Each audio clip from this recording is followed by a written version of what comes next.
بسم اللہ الرحمن الرحیم۔ السلام علیکم ورحمۃ اللہ وبرکاتہ۔ دنیا کی زندگی چند دن کی مہمان ہے، اس کے بعد انسان کو ایک ایسی حقیقت کا سامنا کرنا ہے جو سب سے زیادہ سخت اور فیصلہ کن ہے، اور وہ ہے موت کے بعد کی زندگی۔ موت کے دروازے سے گزرنے کے بعد سب سے پہلا پڑاؤ قبر ہے۔ قبر کی زندگی کو اللہ تعالیٰ نے آخرت کا پہلا زینہ قرار دیا ہے، اور رسول اللہ صلی اللہ علیہ وآلہ وسلم نے فرمایا کہ قبر آخرت کی منازل میں سے پہلی منزل ہے۔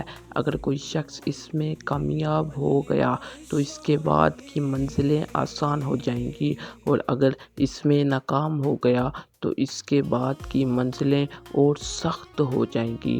یہی وجہ ہے کہ اہل ایمان ہمیشہ قبر کو یاد کر کے لرزتے تھے اور اللہ تعالیٰ سے دعا کرتے تھے کہ ہمیں قبر کی سختیوں اور اس کے عذاب سے محفوظ رکھے۔ قبر کی حقیقت یہ ہے کہ یہ یا تو جنت کے باغیچوں میں سے ایک باغ ہے یا جہنم کے گڑھوں میں سے ایک گڑھا ہے۔ ایک مومن بندہ جب دنیا سے رخصت ہوتا ہے تو اس کے پاس ایمان کی روشنی اور نیک اعمال کا سہارا ہوتا ہے۔ اس کی قبر کشادہ کر دی جاتی ہے، وہاں روشنی بھر دی جاتی ہے اور فرشتے اس سے خوش خبری سناتے ہیں۔ لیکن جو لوگ اللہ کی نافرمانی اور گناہوں میں زندگی گزار دیتے ہیں، ان کے لیے قبر تنگ کر دی جاتی ہے، اندھیری اور ڈراؤنی بنا دی جاتی ہے، اور فرشتے سختی کے ساتھ اس سے سوال کرتے ہیں۔ قرآن مجید نے کئی مقامات پر اس حقیقت کو واضح کیا ہے کہ قبر کا عذاب برحق ہے۔ اللہ تعالیٰ نے آل فرعون کا ذکر کرتے ہوئے فرمایا کہ ان پر صبح و شام آگ پیش کی جاتی ہے، اور جب قیامت قائم ہوگی تو کہا جائے گا کہ آل فرعون کو سخت ترین عذاب میں ڈال دو۔ اس آیت سے معلوم ہوتا ہے کہ قیامت سے پہلے ہی قبر میں عذاب کا سلسلہ شروع ہو جاتا ہے، اور مرنے کے بعد کی زندگی کو انسان اپنی آنکھوں سے دیکھنا پڑتا ہے۔ رسول اللہ صلی اللہ علیہ وآلہ وسلم جب بھی نماز کے بعد دعا مانگتے تو اس میں قبر کے عذاب سے پناہ ضرور مانگتے، یہاں تک کہ صحابہ کرام کو بھی یہ دعا سکھائی کہ ہر نماز کے بعد کہا کرو، اے اللہ میں تیری پناہ مانگتا ہوں قبر کے عذاب سے، جہنم کے عذاب سے، زندگی اور موت کے فتنوں سے، اور مسیح دجال کے شر سے۔ اس سے پتہ چلتا ہے کہ عذاب قبر ایک ایسی حقیقت ہے جس سے خود رسول اللہ صلی اللہ علیہ وآلہ وسلم بھی پناہ مانگتے تھے، اور اپنی امت کو بھی پناہ مانگنے کی تلقین کرتے تھے۔ عذاب قبر کی کئی وجوہات احادیث میں بیان ہوئی ہیں۔ نبی کریم صلی اللہ علیہ وآلہ وسلم دو قبروں کے پاس سے گزرے تو فرمایا، ان دونوں قبروں کو عذاب دیا جا رہا ہے، اور کسی بڑی چیز کی وجہ سے نہیں بلکہ ایک اپنی پیشاب کی چینٹیوں سے نہیں بچتا تھا اور دوسرا چغلی کرتا پھرتا تھا۔ اس سے معلوم ہوتا ہے کہ بظاہر چھوٹے گناہ سمجھنے جانے والی چیزیں بھی آخرت میں سخت عذاب کا باعث بن سکتی ہیں۔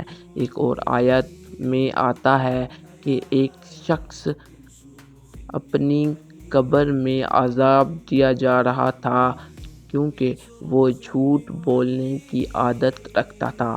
اسی طرح نماز میں کوتاہی کرنا، حرام کمائی کھانا، والدین کی نافرمانی کرنا اور زنا جیسی بدعمالی قبر کے عذاب کا سبب بنتی ہیں۔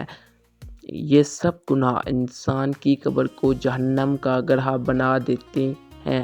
قبر کی سب سے پہلی رات بہت سخت ہوتی ہے۔ جب میت کو دفن کر کے لوگ واپس چلے جاتے ہیں تو میت اپنے قدموں کی آواز سنتا ہے اور اندھیرے اور تنہائی میں اکیلا رہ جاتا ہے۔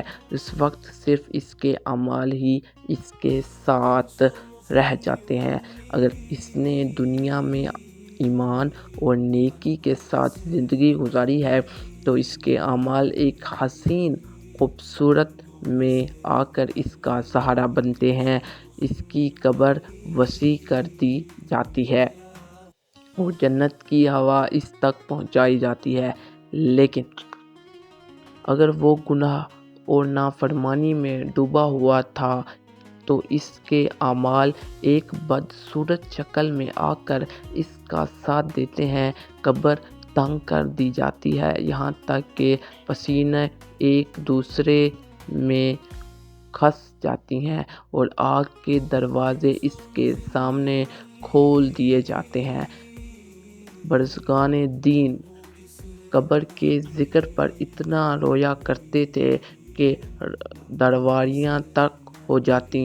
حضرت عثمان غنی رضی اللہ تعالیٰ عنہ جب قبر کے قریب کھڑے ہوتے تو اتنا روتے کہ زمین تر ہو جاتی۔ ایک بار ان سے پوچھا گیا کہ آپ جنت و جہنم کے ذکر پر اتنا نہیں روتے جتنا قبر کے ذکر پر روتے ہیں، تو انہوں نے فرمایا کہ میں نے رسول اللہ صلی اللہ علیہ وآلہ وسلم کو فرماتے سنا ہے کہ قبر آخرت کی پہلی منزل ہے۔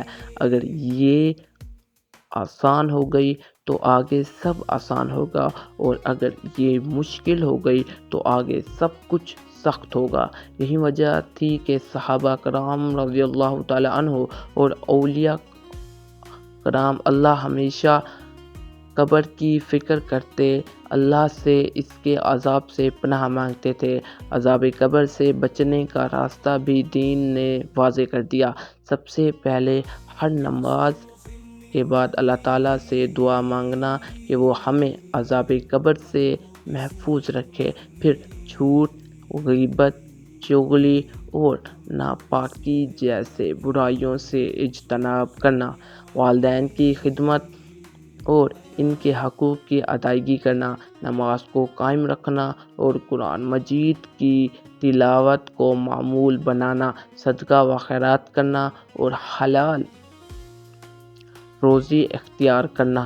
یہ سب اعمال انسان کی قبر کو جنت کا باغ بنا دیتے ہیں۔ رسول اللہ صلی اللہ علیہ وآلہ وسلم نے فرمایا کہ قبر یا تو جنت کے باغیچوں میں سے ایک باغ ہے یا جہنم کے گڑھوں میں سے ایک گڑھ ہے۔ نیک اعمال انسان کے لیے روشنی، ٹھنڈک اور راحت کا ذریعہ بنتے ہیں۔ قبر سے عذاب سے بچنے کا آسان ترین وظیفہ یہ ہے کہ قرآن کی تلاوت خاص طور پر قبر کی راحت کا ذریعہ ہے۔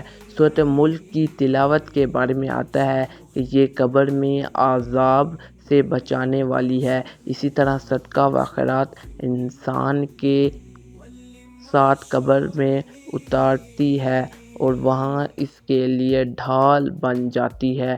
والدین کی دعائیں اور خدمت انسان کے لیے